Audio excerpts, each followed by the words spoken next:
Think you're brave? Adventure Science Center wants to put you to the test. Waylate Playdate Camp Fear at Adventure Science Center is a 21 and up night out where you'll face your phobias and maybe discover a few new ones. Hold hissing cockroaches, take on 300,000 volts at the Van de Graaff generator, catch live comedy, and see a planetarium show scored by a string quartet. Plus, there'll be food trucks and a full bar to help calm your nerves. Waylate Playdate Camp Fear, August 7th at Adventure Science Center. Tickets at adventuresci.org. This is Your City Could Be Better, because it could be. I'm David Plotz. If you love your city and still complain about it, you're in the right place.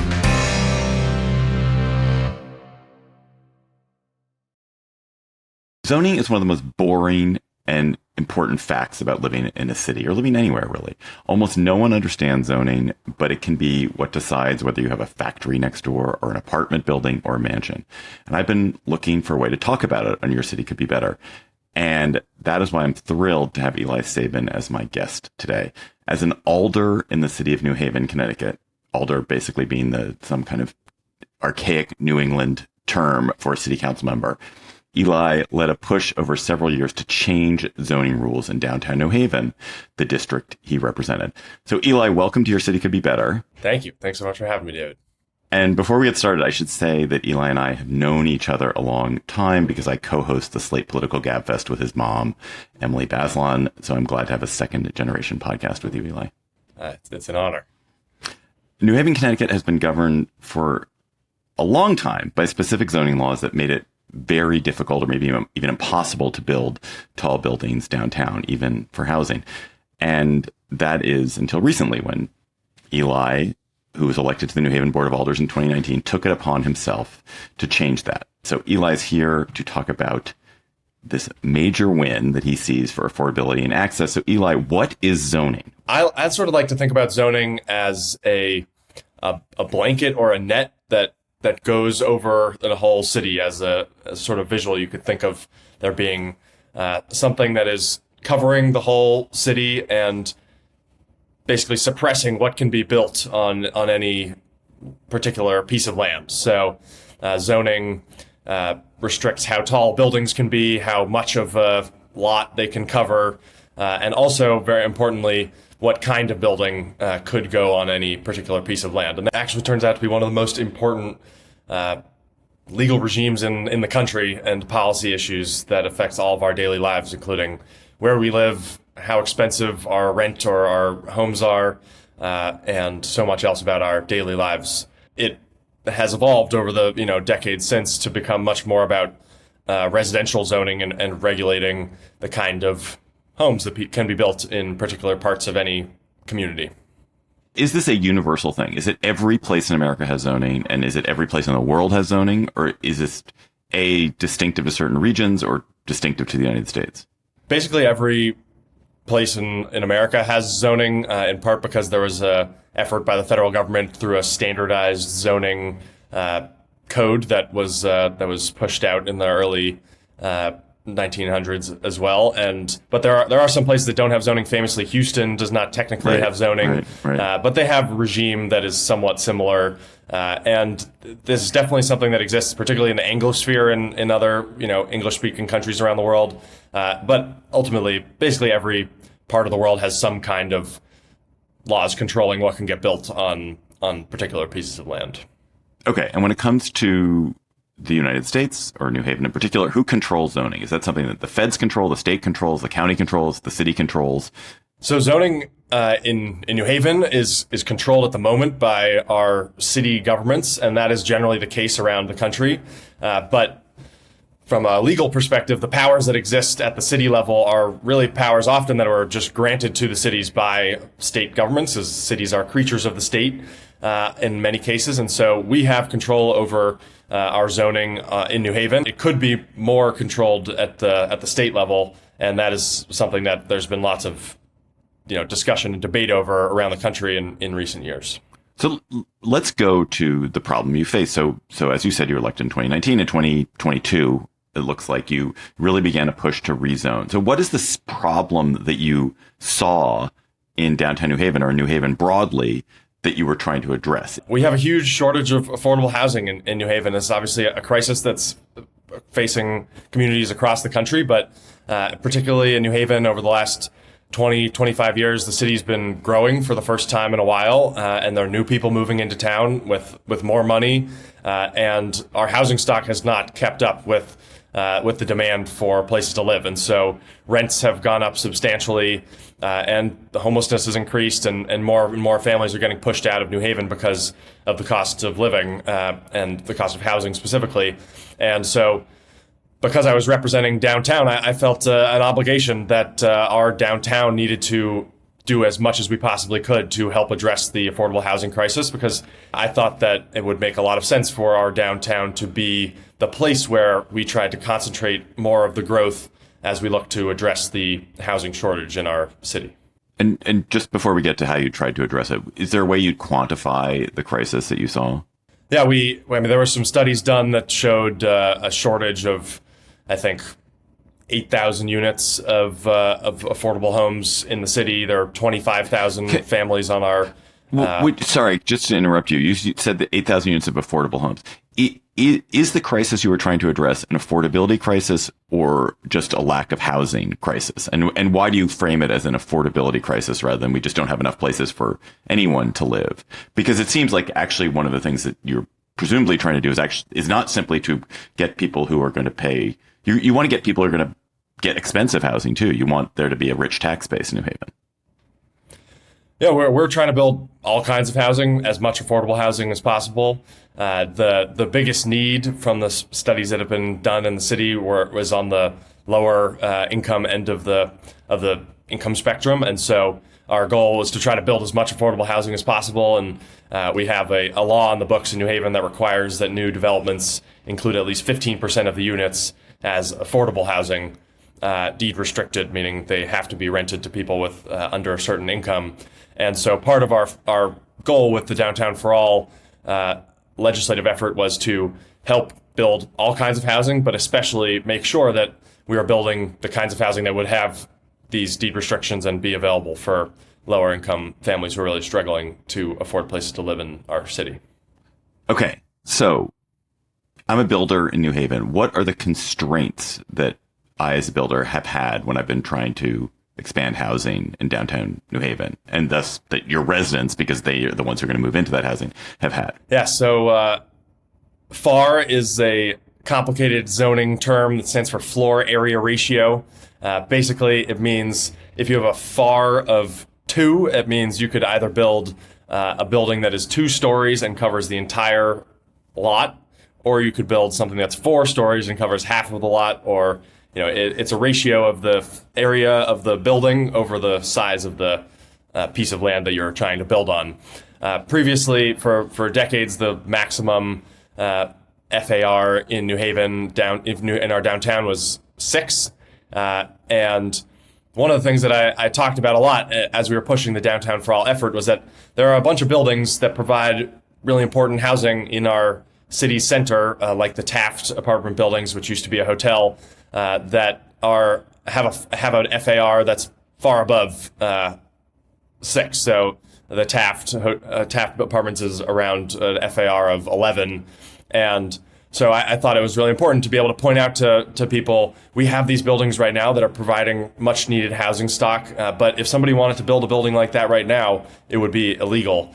There are also some other requirements. One, which I particularly thought was sort of unnecessary, was a requirement for amenity space. That was basically requiring developers to build the billiard room or the pool in a new apartment building, which is a nice thing to have, but definitely does not seem like something that our city government needs to be requiring in new development. So we reduced that requirement. And I don't know if you know this off the top of your head, but if you look at other comparable cities, do they have FAR requirements, FAR requirements, and are those requirements at the same level as Is New Haven unusual? Was it unusually restrictive? Is it kind of standard? Do you have any sense of that? I don't think we were all that unusually restrictive. I think actually now we have one of the highest floor area ratios allowed certainly in New England and maybe around the country for our downtown. I think I looked at a place like New Rochelle, New York, which did a big rezoning recently and has had a lot of new housing built, and they increased their floor area ratio. And so that was a place that we looked at. I will just say it's really important to think about not just, what the rules are on the books, but at the end of the day, what gets built in a city like New Haven also depends on the economics of constructing housing. Right. So Right. Downtown for All has been in effect for several months. We're not expecting a flood of 12-story buildings to get built because our housing market is not, we're not New York City or San Francisco, so the demand is not as high as it is in some of those places. But I think of the zoning changes that we passed in some ways as a safety valve on our housing market. If the city continues to grow and more people want to live here, which is what we want our city to be a great place to live, we need to be able to expand to meet that demand, and Downtown for All makes that possible. If I decide to investigate how zoning is done in my city, is it likely that the core is something called a floor area ratio? Is that universal? It's not necessarily a floor area ratio. There are a lot of places that just have a height limit, which is a lot easier to understand. And then there's also a newer type of zoning called a form-based code that is more about providing visual aids and more architectural renderings to describe the kind of buildings that should be allowed. It's an important thing to talk about just because you can think about all the differences and the types of regulation that we have around the country, just making it so complicated to figure out how to build new housing, and that contributes to the housing shortage that we have across the country.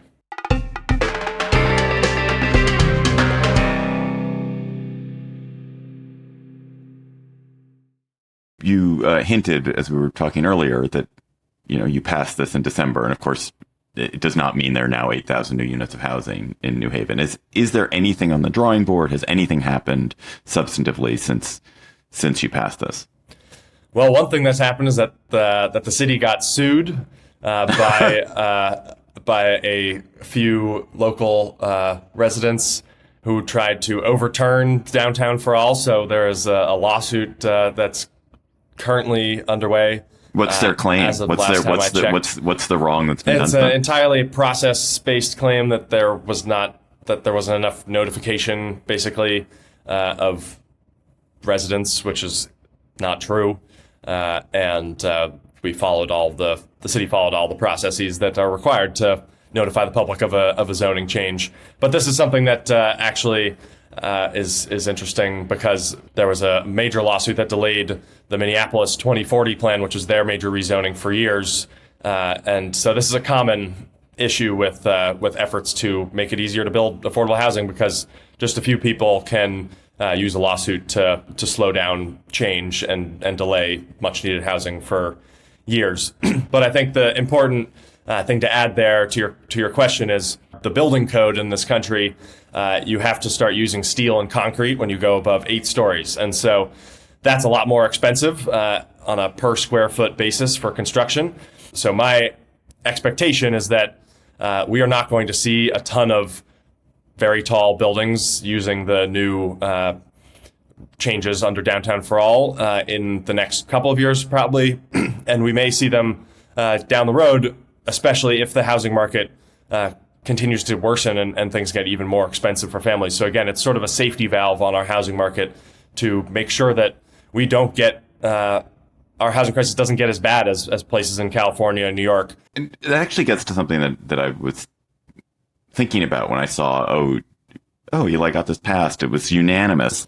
That's a testament, I'm sure, to your hard work. But doesn't it also tell you you're too late? If you get to the point where everyone agrees on the solution, doesn't that mean the solution should have been underway decades before, that your predecessors on the Board of Alders should have been dealing with this in 2015 or 2006? I think we definitely should have taken more proactive steps to prevent the housing crisis years ago, and that's certainly true around the country. I think the unanimous vote was really a testament to the coalition building effort that we undertook to bring so many people in our community into this effort. It took 3.5 years to put this process together. You mentioned there was an article in 2022 as I was sort of kicking off this effort, talking about the vision, and then I spent 3 years building a coalition with my colleagues on the board of alders, and then also to build support with the rest of our colleagues and community leaders, affordable housing experts, advocates, tenants, small business owners, people who care about our downtown and who care about the housing crisis.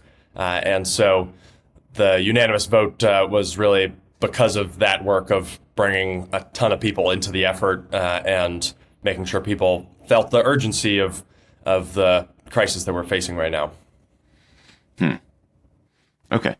I'm gonna accept that. I'm gonna say that my question is correct, and that every other city they should be on the case. To digress a second here, Eli, you're not a zoning lawyer. I mean, you're a lawyer, I guess, but you're not a zoning lawyer. How?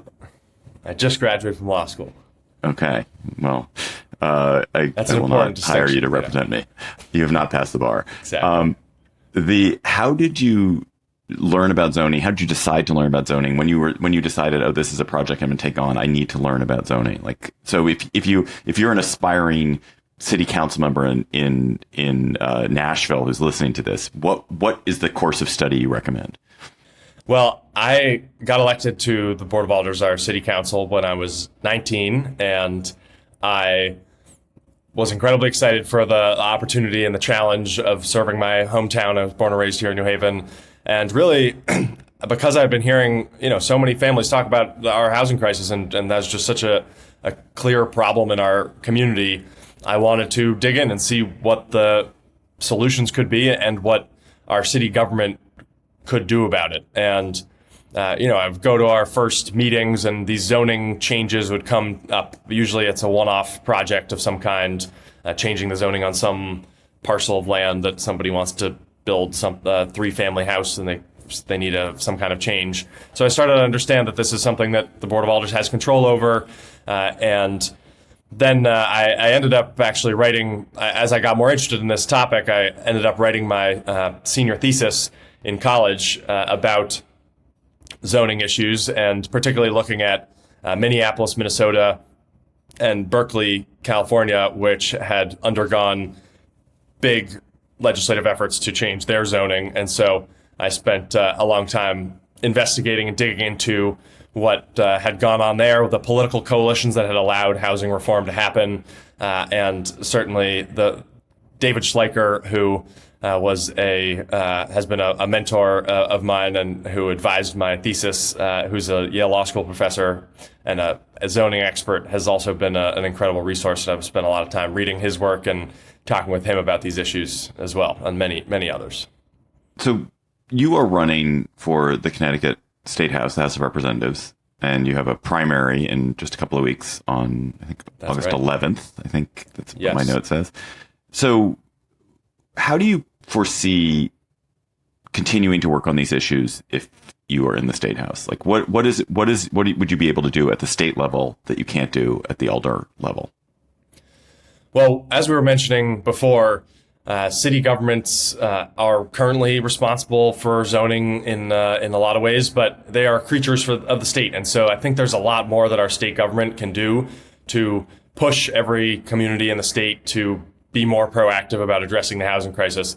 On the Board of Alders, I tried my best. We did everything we could to try to make sure that our downtown was building more housing and allowing for more development. There are so many towns across Connecticut that are building essentially no new housing at all, and it's definitely not any new affordable housing.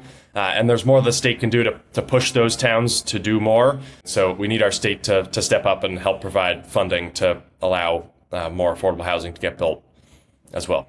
Okay, last question in this main segment. What can your city could be better listeners in other cities take away from this conversation, from your zoning reform, to make their own city better?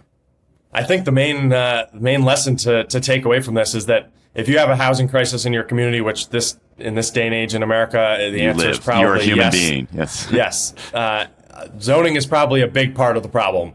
And so you should reach out to your city council member in your community or your mayor and say, I'm really worried about the cost of living. So many families in our city are getting pushed out of town, and zoning is the culprit in large part, and we need to do something. And there are communities around the country that have done something. It's a complicated issue. There's thorny politics involved, but it's incredibly important. And we can't let the fact that it's one of the most boring things you can talk about prevent us from tackling this problem that is driving up costs for families and pushing people into homelessness and distorting our economy and all of our lives, determining where people decide to live entirely based on the housing crisis. So there is an opportunity in every community to lead on this issue and to do more. And so I would encourage folks to reach out to their local elected officials, especially because your local elected officials generally do not hear anybody say that they want more housing to get built in their neighborhoods or in their community. And so it's really important for you to reach out and let them know that this is something you care about.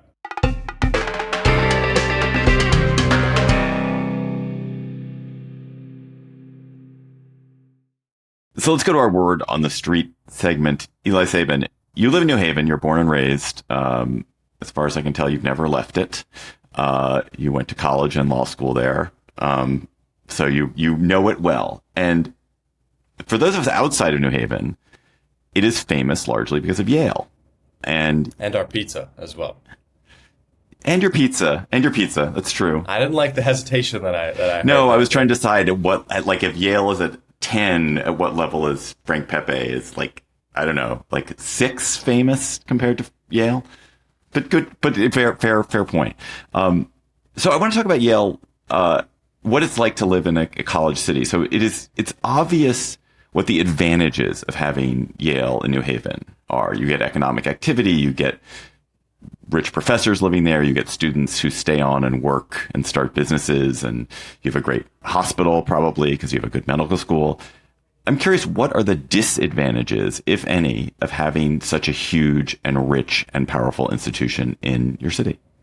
I think that Yale plays just such a big role in our community because of the wealth that exists at the university, and it's also a little different from some other college towns where that are in a bigger city where Penn is in the entire city of Philadelphia and has a little bit less of an impact, but Yale has just such a huge impact on our community because our city's not that big, 140,000 people. Yale owns a huge amount of property, and is the growth of Yale is definitely responsible. I mean, as you were saying, for new jobs being created in the community and economic activity, but it is also responsible for the cost of living and the cost of housing specifically going up in our city. Whenever Yale grows the size of its faculty or staff or brings new graduate students, those are people who are coming into our community with more resources often than the people who've been here for generations. And a lot of landlords in our community have been very happy to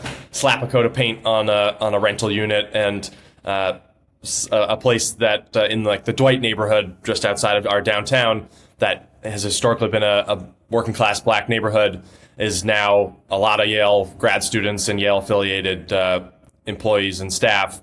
And so that gentrification really is definitely a consequence of the university's presence in the city. We need to make sure that if Yale continues to grow, our community is at the forefront of who benefits, and in terms of new jobs, and also making sure our community's more affordable, safer, and has more, community support for all of our families. Eli Sabin, thanks for coming on Your City Could Be Better. Thank you so much for having me. It was wonderful to have the opportunity to talk in detail about Downtown for All and the work that is so important at the local level across the country to solve our housing crisis and make our community more affordable. So thank you so much. That's all for today's episode of Your City Could Be Better. I'm your host, David Plotz. Our producers are Aria Bracci and Priyanka Tilve. Our music is by Carl Christensen. If you are enjoying the show, tell your friends, rate the show, and leave us a review wherever you get podcasts. We'll be back next week with another conversation about how your city could be better. I will now go have some New Haven pizza, which is cold in my fridge. When I moved this week, I ordered a pizza for us to eat, and it was a New Haven pizza, so sitting cold in the fridge.